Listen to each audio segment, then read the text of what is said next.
I likened Yeah. Tasu to that of like Iron Man. Yeah, definitely some Iron Man implications here. Yeah, the way his staff was putting his armor on him and all that. It's like, yeah, it was very Yeah. Iron Man esque.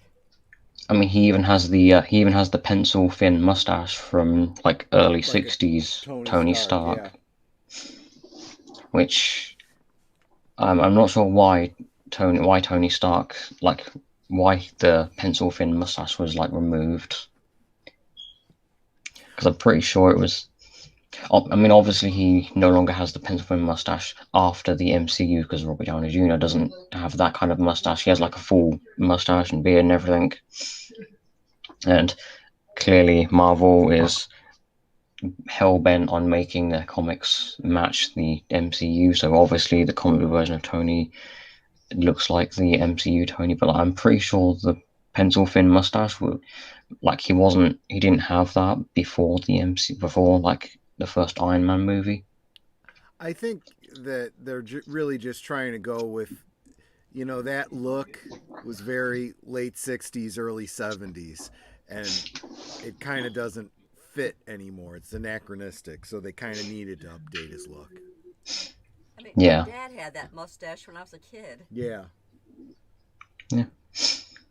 And I mean, I don't mind the pencil thin mustache for Tony Stark. I also prefer it when Tony Stark is a little more stoic and heroic rather than the MCU depiction where he kind of feels like a very watered down Spider-Man in terms of the way Sure. he like acts and talks.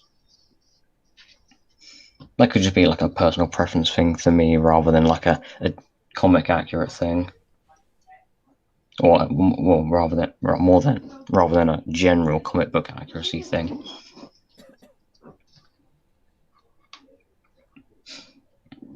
And we also have one of the things that Captain Nemesis does is he releases killer robots from Dimension 12, because like in an early scene he mentions like about fighting a robot called Computo. He's like, did I ever tell you about the time I fought a robot called Computo from Dimension 12?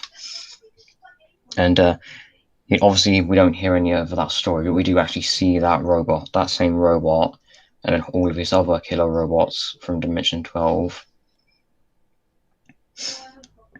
Hi, Samuel Proctor.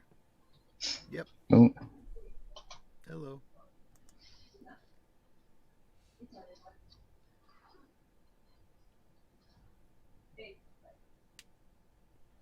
Yep.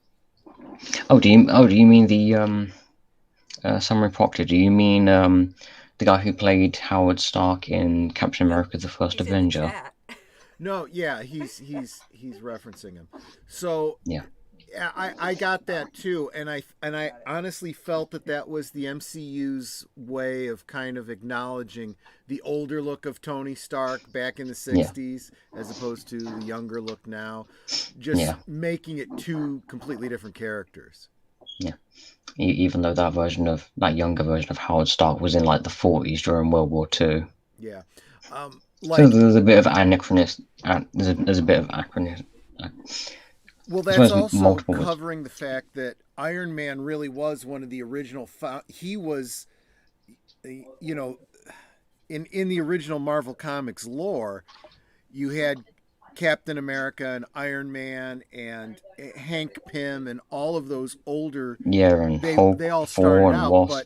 but they decided to bring Iron Man into the modern age, but they still wanted like a Stark being at the beginning filling that role, so they just made it Howard Stark. Yeah, yeah, because that's one of the minor things that kind of bugs me about the MCU is in the original comics, Tony Stark was the leader of the Avengers for a short time. Yep. Because Captain America didn't actually come into the Avengers until like I think it was issue 4 when he actually was returned to the modern age, Yep. or as the '60s modern age rather than now.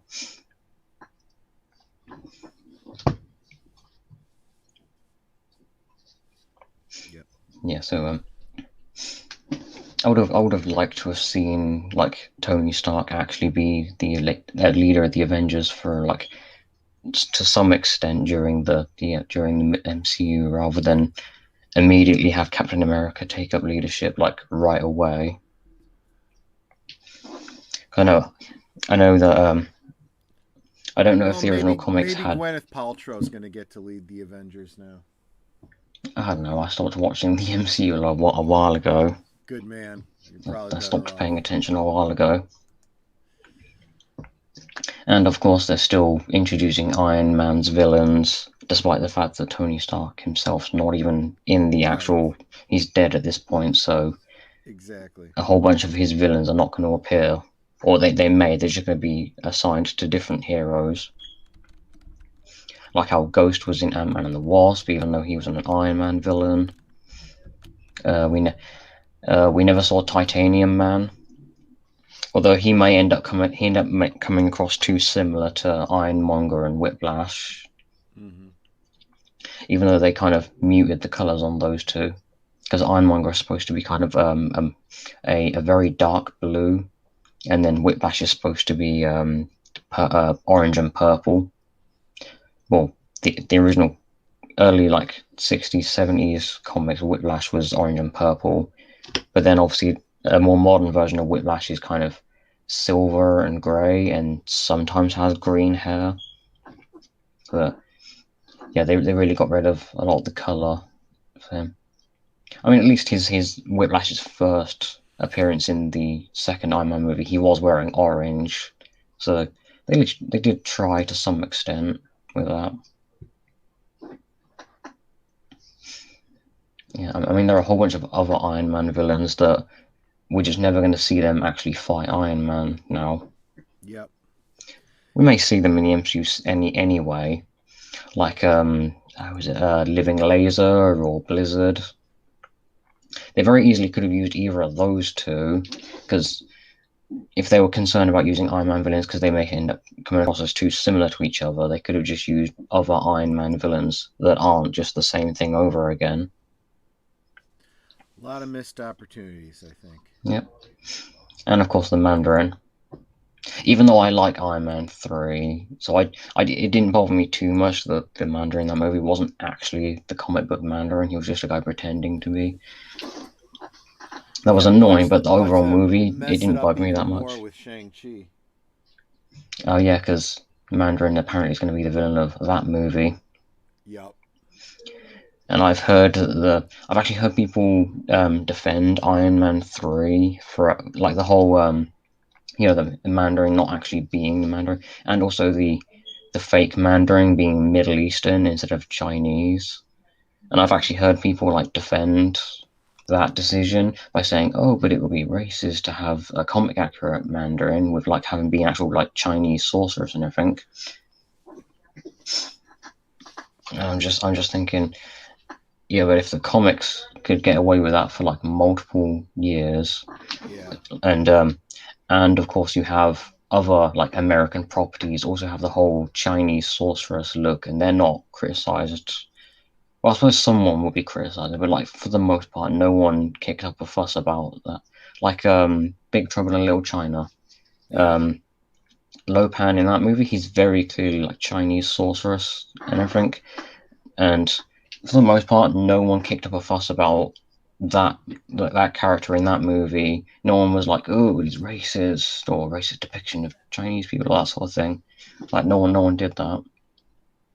So I'm just thinking, yeah, there are ways around that problem, or at least from people seeing it like that, there are ways around that. Yep.